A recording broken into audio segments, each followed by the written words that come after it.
G'day, my name is Umbagalo, and welcome to my Let's Play of Star Trek Online. Star Trek Online is one of my favorite online games, for a number of reasons I hope to present over the course of this series. The game was made by Cryptic Studios, who also made Champions Online and are currently working on Neverwinter, the new Dungeons & Dragons MMO. Cryptic's strength is in their deep customization options, and while Star Trek Online is not as in-depth in this front as Champions is, it does still provide an incredible amount of options to players. Star Trek Online originally released in February 2010 under a hybrid subscription/in-game store model, and moved to a full free-to-play model in January 2012. In fact, right now, Cryptic is holding the 3rd anniversary celebrations in-game, and I'll have a video for that later. Over the last 3 years, Star Trek Online has had its ups and downs, but I've always appreciated what Cryptic was trying to do, and I've always enjoyed playing the game, even if some aspects of it were very rough at times. Cryptic has always felt like they constantly wanted to make things better, but were constrained by many things, not least of which was money. Recently, Cryptic was purchased by Perfect World, which has had some pretty obvious changes in the way some of the game systems worked. But while there has been much contention over these by fans, and honestly one isn't there in an MMO, I do not mind them as it has allowed the development team to flourish, and also allow Cryptic to make various ships available for use that CBS otherwise would not have approved. Speaking of CBS, Star Trek Online is, in fact, part of the soft canon of the series, and is set in 2409, 22 years after the events that led up to the J.J. Abrams movie. According to STO's internal timeline, which seems to unfortunately have been removed from the website at some point, but is still available elsewhere, the events in 2387, which led to Nero and Spock going back in time, caused an alternate timeline to be created, and so allowed for all the other series to still have occurred, because, you know, time travel and all that. As a result, Cryptic has been allowed to make use of a variety of things from all across the timeline, such as the personal shield generators from Elite Force, the teleporter rifle from Deep Space Nine, or just plain all the ships from the series you can think of. Or well, almost all of them. Sometimes this makes for a few oddities that you may notice, or I may point out, but overall works very well in both a game design and logical sense. But enough of the history of the game. This update is going to be about character creation, and then I'll hand things over to you, the viewers, to decide what character I should make for this series. Currently, there are 2 factions in Star Trek Online, the United Federation of Planets and the Klingon Empire. However, a new player can't make a Klingon character right away. The reason for this is that during the beta, Cryptic got a lot of feedback from Klingon players that they enjoyed it being a PvP-oriented faction, and didn't want it to have the same kind of exploration and fluffy missions that the Federation was getting. As a result, Cryptic didn't continue producing low-level content for the Klingon faction, and gave them just a bunch of repeatable combat missions and expected them to level primarily through PvP. As a result, there was no tutorial given to Klingon players, so Cryptic required the players get to a certain level on the Federation side in order to get a feel for how the game works, and as well to force themselves through the Federation tutorial. After release, though, player opinion suddenly shifted and players wanted a fully featured Klingon leveling experience. Unfortunately, though, at this point the resources were not available to suddenly turn around and rebuild a whole Klingon level path, so Cryptic started trying to patch things over by releasing new content as faction agnostic, so that both sides can do them. Eventually, Cryptic has cut off the Klingon faction, requiring a player to obtain level 24 on the Federation side before they unlock it, but the new Klingon character is actually generated at level 22 and very quickly reaches level 24. They still want to go back and build a fully featured mission flow from level 1 to max for the Klingons, but they have been making it a side task as they work more on making content that is available to both sides, because for the vast majority of the player base, that's really the more bang for their buck. Yes, there's a lot of players who would really like to do the full leveling experience to Klingon, but they've been finding their internal testing has generally been that players just really want to play the Federation, so they just can't justify the expenditures as a primary focus, especially since doing such a thing would require them to do a whole major content patch that adds nothing for everyone else. In any case, this really just means that for the purpose of this series, I'll be playing a Federation character.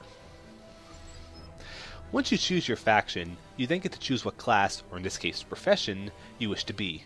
There's 3 classes in STO: Engineering, Science, and Tactical. And each one has different sets of abilities available to them. However, most of the skills on each of their skill trees are actually the same across all the classes, which means that you can build any class to be whatever role you desire. If you want to be a damage-dealing science captain or a tanky tactical captain, you certainly can. That said, the default abilities do lean captains towards certain things, but they can also help you if you want to try different roles. Now, as for classes, engineering captains focus on technical skills. In space combat, they focus on hull and shield repairs and transferring energy between systems. In ground combat, they focus on shield repairs, turret and drone fabrication, and mechanical debuffs. In terms of core specialization, engineering captains focus on the cruiser class of starship, which are large, slow, and tanky. However, their defensive abilities make them useful in any ship. Science captains focus on, well, science. In space combat, they can debuff enemies using various forms of science, from technobabble beams to small black holes. In ground combat, they focus on healing, debuffing, and debuff cleansing. In terms of core specializations, science captains focus on the, shockingly, science vessel class of starship, which are the middle-of-the-road ships with both good maneuverability and defenses, but they tend to be light on the side of weapons and equipment slots. However, this is made up for by the fact that science vessels have an inherent ability which emulates a number of captain and officer abilities.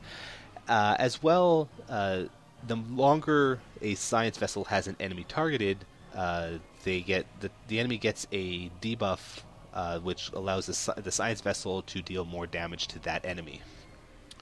However, as a science captain's core skills are generally one of support, they can still fit very well in any other ship. The tactical captains focus on dealing damage, and lots of it. In both space and ground combat, their skills either deal direct damage to the enemy, increase their own or their allies' damage, or hinder their opponent's ability to deal damage. In terms of core specializations, tactical captains focus on the escort class of starship, which are fast, small ships that can maneuver quickly and also carry cannon weapons which deal more damage than normal beams. However, as a tactical captain is focused on dealing damage, they can still perform that role in any other type of starship. Once you choose your class, you then get to choose your race. STO has a large number of pre-built races, from humans to Pakleds, as well as having an incredibly featured alien generator. Given how featured the alien generator is, though, I won't be making a custom race for this series, but I'll still show off some of the capabilities since many of them are available when you select a pre-built race. As well, all the races have traits available to them, which are basically you can think of them as feats in Dungeons and Dragons or Fallout sense. The pre-built races have one or two of them which are locked into that race, and you either can't unselect them, or only they can select them, and they happen to be selected by default. But you can only get 4 in total, which means that pre-built races generally allow you to only choose between 2 and 3 of them. The alien race, though, has no default traits, so they allow you to choose all 4 of them. And the traits give a number of various small buffs. They're really just there to help customize how you want to focus this captain.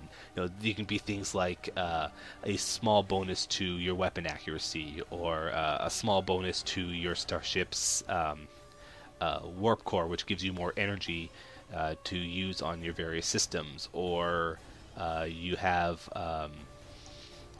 more resistance to certain debuffs on the ground. Things like that. Once you've selected your traits, excuse me, that's when the actual customization comes in.